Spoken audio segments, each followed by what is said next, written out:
안녕하십니까. 복고대통령의 지광입니다. 오늘도 이렇게 여러분들 왕래해서 고맙습니다. 자, 오늘은 약사경의 1절을 읽어드리고 좀 중요한 공부를 하겠어요. 수재, 화재, 불나면 또 겁나잖아요, 그죠? 그 다음에 무기, 칼들, 독약 같은 거, 또 높은 절벽이나 험악한 길에서 사나운 코끼리나, 이제 이 경전이 인도에서 나온 거니까 코끼리나, 우린 코끼리가 뭐 동물원에 가면 동물원에 가 있습니다. 사자, 범, 이리, 곰, 독사, 살모사, 지네 같은 것에 공포, 공격을 당했을 때에도, 이러한 공격을 당해서 공포에 처했을 때라도 능히 지극한 마음으로, 차원이 달라지는 거예요. 지극한 마음으로 약사일의 부처님 전에 기도를 하면서 공경하고 공양한다면, 그렇게 하면 일체 공포를 모두 해탈하게 되나니라 이랬어요. 대단히 짧은 내용이지만 압축되어 있기 때문에 제가 이제 오늘 이 공부를 하는 거예요. 우리가 삶을 살아가다 보면 정말로 그래요. 보통 이 관음경에도 유사한 얘기가 나와요. 수재를, 그럼 비가 막 악수처럼 쏟아지죠. 근데 대체로 보면 여러분 이른바 말하면 살생하지 말라, 도적질하지 말라, 사음하지 말라, 거짓말하지 말라, 술 마시지 말라 그러잖아요. 대체로 뭐냐면 이 물과 관계된 것, 물과 관계된 것들. 꼭 무슨 뭐 비가 오거나 뭐 여러 가지 하늘에서 내리는, 그렇잖아요. 하늘에서 내리는 것으로 뭐라 재앙을 입는 것도 많고, 하늘에서 내리는 것으로 뭐라 복을 받는 것도 많거든요. 그러니까 이제 장마철이 잘 지나가야지 가을이 오는데, 중요한 건 우리가 대체로 불교에서 수재, 그러면 뭐라면 음욕의 화를 말합니다. 음욕의 재앙. 화재 그럼 뭐라 불나는 거죠. 불나는 거 뭐라 성질을 막 부리고 얼굴이 불타오르고 막. 그러니까 우리가 사는 세계도 뭔가 하니 정말로 장마라거나 무슨 뭐 해일이라거나 뭐 그런 거 있는 거, 이른바 말하면 화재는 지진이 터지거나 막 그러잖아요. 불이 나거나 막. 그 다음에 또 뭐냐면 칼 같은 건 전쟁이에요. 그러니까 여러분 이게 전부가 다 뭐냐면 몸에 어떤 그런 두려움의 상태, 몸에 좀 문제가 있다. 그러면 그건 이제 너무나 뭔가 마음과 몸을 잘못, 그래, 과요불급인 거예요. 그 여기 나오잖아요. 그러니까 여러분이 기도를 뭐 기도하면 꼭 잘 됩니까? 이러질 말고, 기도는 바로 뭐라 꼭 잊지 마세요. 우리가 사는 세계는 시간과 공간의 세계예요. 근데 아주 중요한 게 있어요. 시간과 공간을 뛰어넘은 그런 세계는 어떤 세계입니까? 라고 설명해 달라고 그러면요, 제가 궁리를 많이 했습니다. 시간과 공간을 뛰어넘는 세계는 어떤 세계일까? 그게 제가 요전에 말씀했잖아요. 뭐라고 했어요? 정말 사랑하는 사이가 되면 어떻게 돼요? 시간과 공간이 녹아져 버린다니까요. 이름 개체화됐을 때 시간과 공간이 있어요. 근데 하나가 돼버리면 뭐라? 시간과 공간이 깨져버립니다. 사랑하는 사이가 되면 어떻게죠? 말을 할 필요가 없잖아요. 스트레스가 어떻게 생기진 않아요. 시간 관계이 깨져버려요. 그러니까 우리가 영원이라는 단어를 쓸 때도 우리 시간 개념으로 느끼면 안 돼요. 영원이라는 개념은 상태 개념이에요. 여러분 뭐냐면 어떤 경우에 영원성을 강하게 체험할 수 있는 거 아니? 정말로 말이죠. 부산 앞바다에 해운대 앞바다 같은 데서 뭐 영도 앞바다 같은 데 가서 말이죠. 아니면 동해바다 좋아요. 가만히 바다를 바라보고 있으면요, 시간 가는 줄 몰라요. 상태, 바다를 바라보고 고요한 바다에 바라보고 있으면요, 그러니까 사람은 바다를 좋아하는 거예요. 고요한 상태가 되면 시간 가는 줄 이렇게 됐어, 이렇게 되는 거예요. 이른바 시간이 깨져버린, 우리가 현실 사회를 살아가면서도 시간이 깨져버린 경계를 해탈이라고 불러요. 해탈은 이른바 시간과 공간 속에서 우리가 각양각색의 두려움과 공포와 쓰라임, 슬픔, 이런 것들이 다 우리를 압도하거든요. 물질에 대한 어떤 그런 그 여러 가지 애착과 욕심과 탐욕 같은 거, 혹은 빈곤 같은 거, 이런 모든 것들이 뭔가 아니요. 정말 중요한 게 우리가 매일 그렇다고 고통스러울 때마다 바닷가 갈 수는 없어요. 그러면 바다와 같은 마음을 갖게 하는 그런 상황이 기도인 거예요. 부처님 눈에 안 보이잖아. 약사의레불 약사의레불, 관세음보살 관세음보살. 기도하는 마음이 되어버리면요, 기도하는 마음이 되어버리면 망망대해 어디 약사의레불이 누구 어디 계신지도 몰라요. 이 허공계 자체가 바로 뭐라?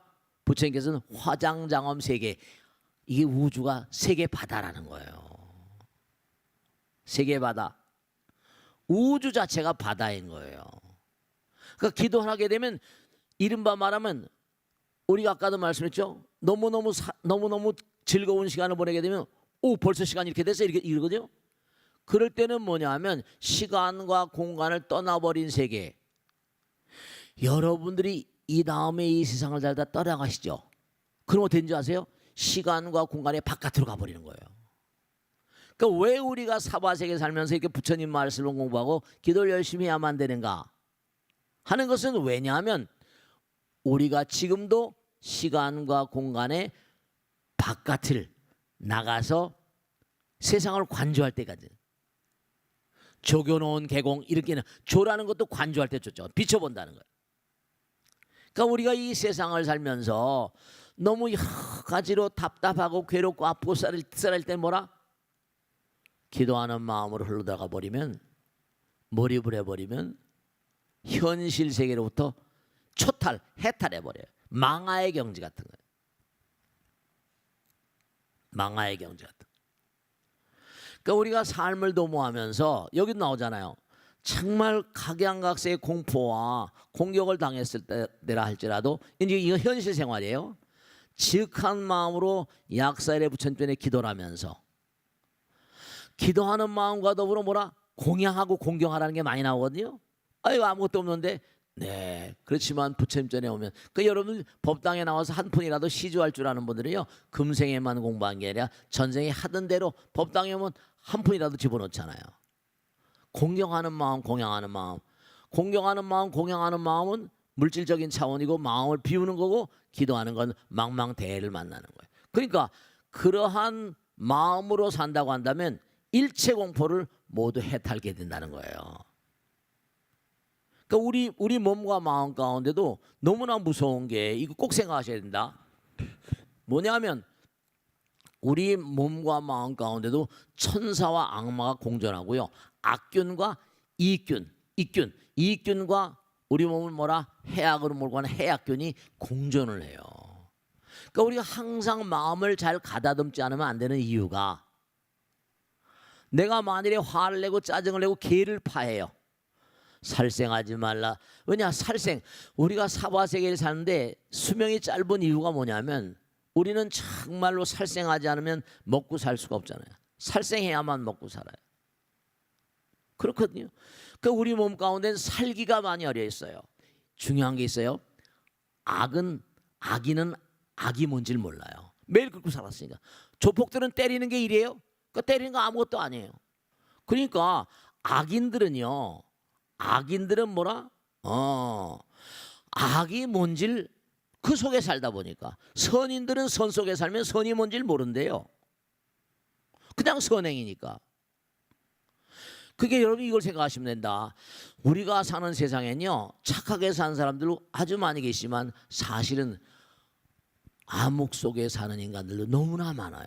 그러니까 우리 몸과 마음 가운데도 천사와 악마가 공존하기 때문에 지킬박사 하이드씨 이런 얘기 많이 하잖아요. 그러니까 여러분이 나쁜 마음을 쓰게 되면 못하죠? 몸의 세포들도 악균들이 득세래요. 그 몸이 뭐라? 녹아나는 거예요. 그 스트레스를 많이 받으면 안 되는 거예요. 그렇게 딱 법당에 왔으면 뭐죠? 신선 노름에 뭐라? 도끼자루 성대모를 나오잖아요. 옛날 말씀에도 부처님 말씀 속에 살면 뭐라? 정말로 뭐죠? 몸 안의 세포들이 악균들도 뭐라? 부처님 말씀 들으니까 쉬는 거예요. 쉬는 거예요. 그러니까 여기 지금 그래서 나오는 거야. 이게 약사일의 부처님 전에 지극한 마음으로 기도하면서 공경하고 공양한다면 일체 공포를 모두 해탈케 되나이다. 이겨낸다는 거야. 그러니까 무슨 누가 와서 나를 구해주는 게 아니라 내 몸과 마음이 톤다운이 되고 내 몸과 마음이 부처님과 하나가 되면 그 부처님임을 이길 자가 있어요, 없어요? 이길 자가 없는 거예요. 그러니까 부처님이 무슨 어떻게 해주는 게 아니라 네 마음 가운데 부처님 계시고 네 마음 가운데 몸 가운데 이른바 말하면 법이 있어서 악균이나 이런 게 득세를 못하게 돼 있어요.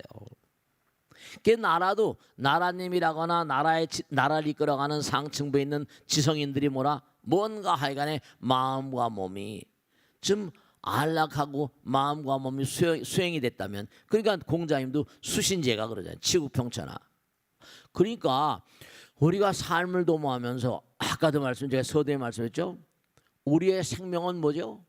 인명이 제천이에요. 호흡을 하고 사니까. 그 사람과 사람 사이 만남도 천생연분입니다.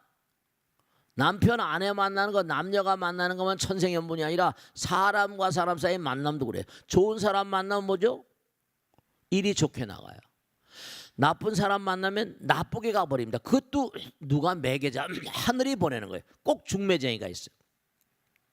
좋은 사람 만날 때도 그 사람이 누가 데려와요. 나쁜 사람 만날 때도 누가 데려옵니다. 전생의 업보 같은 거예요. 하늘의 뜻이에요.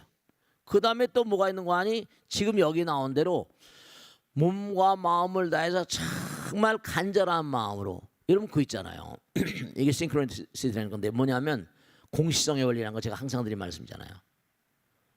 여러분이 진짜로 삶을 도모하면서 뭔가 내가 누구를 너무 그리워하면요, 꿈속에 생각하면 생시 생각이 꿈에 나타난다 그러잖아요. 부처님 나라의 법칙에 따르면 여기는 육신의 나라니까 누굴 생각한다더러 마음으로만 떠오르지만 여기는 내가 자동차 타고 가야 되잖아요. 근데 육신을 떠나버린 그 세계는 뭐냐면, 아주 중요한 게 뭐냐면 육신을 떠나버린 세계, 거기는 내가 그 사람을 생각하면 시간과 공간을 떠나버리니까 그 사람이 내 앞에 나타나요. 이상하죠? 왜냐? 지성이면 감천이거든요. 간절한 마음이 있을 때는 만나게 되고, 만나서 얘기가 다 끝나면 생각을 안 하면 또 그 사람 없어져 버려요. 시간 공간이 떨어졌다는 개념이 그런 거예요. 그러니까 시간이라는 거 어디서 나왔다? 상태의 변화에서 나왔어요. 상태. 이걸 잘 이해하셔야 된다. 그러니까 앞으로 여러분들이 정말로 부처님께 나와서 혹은 또 도반들 만나고 이런 게 왜 중요한가 하면 원리가 이래요. 우선 중요한 건 상대방과 나 사이에 이익과 손해 개념이 있으면, 이익과 손해 개념이 있으면 내가 볼일 다 보면 볼일 다 보면 얘기하고 싶어요, 안 싶어요? 볼일 다 보면 끝인 거예요. 그런데 이익과 손해 개념을 떠나버리면 그 사람과 같이 있는 건 이익과 손해 개념이 떠나버리니까 그만큼 하나가 될 가능성이 커지는 거예요. 그게 도반이라고 그래. 도반. 인생을, 부부간의 관계를 반려라고 말하기도 하고 말이죠. 그러니까 이게 전부 다 무서운 게 하늘과 다 연결돼 있어요. 진인사 대천명. 몸과 마음을 다해야지 그 다음에 하늘의 명이 내려와요. 전부가 다 하늘. 인명이 제천이요, 천생연분이요. 그러니까 하늘을 감동시켜야지 좋은 사람 만나게 돼요. 그런 게 있는 거예요. 그러니까 중요한 게 뭐냐면, 이게 부처님 말씀에 따르면 하늘나라에 극락에 가고 싶으시면 극락이라는 건 직한 즐거움이라는 거예요. 그 사람을 만나면 그렇죠. 그런 사람 있잖아요. 만나면 즐거운 사람, 만나면 싫은 사람도 있잖아요. 그죠? 네, 그게 전부 다 마음 씀씀이에요. 하늘나라 사람은 천사라고 그러거든요. 그런 게 있어요. 참 말이죠. 그런 게 있어요. 일일이 다 말씀드리면 그렇지만 여기 지금 이게 참 중요한 거예요. 험악한 길, 절벽, 또 수재 화재, 무기라거나 독약 같은 거, 인생의 자화상이 짧은 인생의 자화상이 가다가 또 코끼리도 만나고 사자도 만나고 범도 만나고 이리도 만나고 곰도 만나고 미련이 곰탱이 같은 인간들도 만나잖아요. 독사도 만나고 살모사도 만나고 진해 같은 거. 공포를 당했을 때도 우리가 살아가다 보면 이런 어려움이 많이 닥쳐요. 네. 그러면 그때는 뭐라? 지극한 마음으로, 지성이면 감체니까 지극한 마음으로 약사일에 부처전에 기도하면은, 그리고 공경 공양한다면 일체 어려움이 싹 사라지게. 왜냐? 하늘이 무너져도 왜 솟아날 구멍인 줄 아세요? 똑같은 얘기예요. 여러분이 아무리 어려움이 온다 하더라도 그 어려움이 영원한 어려움이 없거든요. 영원한 어려움이 없어요. 그럼 기도하고 약사일 부처전에 자꾸만 기도하고 하다 보면 어때요? 기도하다 보면 그 어려움이 스쳐 흘러가요. 해탈하는 거예요. 해탈하는 거예요. 그럼요. 이게 제가 하나도 빈말이 아니라 정말로 본 거 아니, 살아오던 그런 인생 흐름 따라 보면 어떤 데는 그냥 막 치솟아 올라서 뭐죠. 그러니까 많은 사람이, 그때 나이가 어렸으니까요. 뭐 그러면 여러 가지로 말이죠. 그러니까 여기 나온 대로 기도하는 게 그래서 중요한 거예요. 기도는 바로 뭐라? 부처님과 하나 되는 작업이기 때문에 기도하는 동안 기도 열심히 하다 보면 그런 게 뭐라? 모든 고통은 순간이거든요. 영원한 고통이 없어요. 영원한 고통도 없고 영원한 즐거움도 없어요. 그러니까 기도하는 마음으로 항상 살아가고 공경 공양하는 마음으로 살아가면 해탈의 길이 열리는 거예요. 그러니까 하늘이 무너진다 하더라도 기도하는 마음으로 살면 차원이 달라져요. 그러니까 이 차원 이동이에요. 이게 지금 3차원에서 부처전에 기도하면 차원이 달라져 버려요. 그러니까 하늘이 무너져도 뭐라? 솟아날 구멍이 있는 거예요. 그렇게 돼 있어요. 진인사, 내가 몸과 마음을 다하게 되면 이른바 말하면 뭔가 하늘을 뚫고 솟아 올라가는 수가 있어요. 그걸 옛날 선인들은 다 알았던 거예요. 네. 그러니까 우리가 항상 평상시에도 좀 과유불급이라 욕심이 과할 때가, 욕심이 과할 때거든요. 욕심이라는 게 항상 화거든요. 과욕을 부리면 항상 화가 오잖아요. 우리가 자꾸만 이게 중요한 거예요. 여기서 정말 우리가 꼭 생각해야 될 게 다른 게 아니라 잊지 않으셔야 될 게 중요한 거예요. 마지막으로 하나 말씀드릴 거예요. 아주 중요한 게 뭐냐면, 냉정하게 따지면요, 영혼이라는 관점에서 보면요, 우리 모두가 다 영혼의 세계에 사는데, 영혼이라는 관점에서 본다면 뭐라? 우리 육신은 영원하지 않잖아요. 그러니까 영원하지 않은 건 전부 다 허망한 거예요. 영원하지 않은 건 가치가 없어요. 다만 뭐라? 이 육신을 통해서 영혼성을 강화시켜 나가는 거예요. 그러니까 이게 시간과 공간 속에서 하니까 기도하는 마음으로 살면 해탈의 세계를 딱 하면 기도하는 마음으로 하면 그게 또 뭐라? 태양이 쨍쨍이 비치지만 뭐라? 태양이 안 비치는 게 아니라 구름이 가리우니까 어두운 거예요. 구름은 근데 구름은 항상 그 자리에 있는 법 있어요? 기도하다 보면 뭐라? 구름이 스쳐 지나가 버리거든요. 제가 뒷산에 가서 가만히 보면 구름이 항상 흘러가요. 하염없이 흘러갑니다. 기도하는 마음 따라서 하면 먹구름이 흘러가요. 그러니까 이게 참 무상심심 미묘법이에요. 무상심 미묘법. 그러니까 항상 우리가 잊지 않으셔야 될 게 기도는 우리의 울명 같은 거예요. 왜냐? 우리가 산 세상엔 뭐 수재, 화재, 무기, 뭐 독약이라거나 절벽, 이 모든 게 다 우리 인생의 자화상이에요. 인생의 자화상 3차원이라고 한다면 기도는 바로 뭐라? 4차원 이상의 세계거든요. 차원을 달리하니까 하늘이 무너져도 뭐라? 솟아날 구멍이 다 있는 거예요. 기도하는 마음으로 차원이다. 그러니까 위대한 선지 정신일도 뭐라? 하사불성이니. 그러니까 몸과 마음을 다하게 되면 시간 공간 이겨버리니까. 아시겠죠? 오늘은 그러면 해탈의 삶, 기도의 삶에 대해서 말씀했어요. 아시겠죠? 자, 다음 주에 다시 뵙겠습니다. 대단히 감사합니다. 고맙습니다. 마치겠습니다. 네.